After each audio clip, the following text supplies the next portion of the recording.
Our ancient ancestors were just as inventive as we are. If it weren't for the things they invented thousands of years ago, we wouldn't be able to keep inventing things today. In fact, they were so good at inventing things that we still don't fully understand some of their weirdest and most wonderful inventions. Let's check some of them out. When is a map not a map? Well, how about when it's a storytelling aid?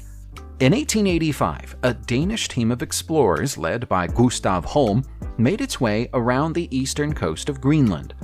During their journey, Holm met a local Inuit hunter called Kunit. The two men engaged in a trade, with Holm giving Kunit basic supplies and Kunit giving Holm these wooden maps. The curious-looking artifacts are a rough representation of the coastline north of Ammassalik, a small Inuit settlement that Kunit lived in. The larger of the two maps represents the coastline, while the smaller one represents the islands offshore. They're not entirely accurate, but that doesn't matter because they were never intended to be used for navigation. Instead, they're a striking example of Greenland's Inuit culture. These maps were actually used for storytelling. An Inuit hunter could point to areas of the map while telling their fishing or hunting stories, thus helping their audience to visualize the tale. If the maps have any practical use at all, it's the fact that the deep grooves indicate paths where a hunter has to carry a kayak for long distances over land, thus providing information for anyone who might consider following their path. When it's sunny outside, you might consider wearing sunglasses to protect your eyes from the brightness of our native star. We associate sunglasses with hot weather, but it's sometimes just as important to wear them when it's cold. That's why snow goggles are a vital tool in the arsenal of every Arctic explorer, and they're an older invention than you might imagine. This pair of Inuit snow goggles is currently in the collection of the Science Museum in London, England. They're made of rawhide and pine, with tiny slits in the rawhide that allow the wearer to see where they're going. They even have a handy wooden case for the owner to keep them in.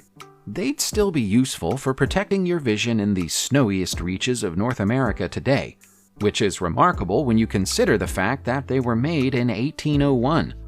Most modern sunglasses are fashion items, but when these were made, their inventors were more concerned about health and safety.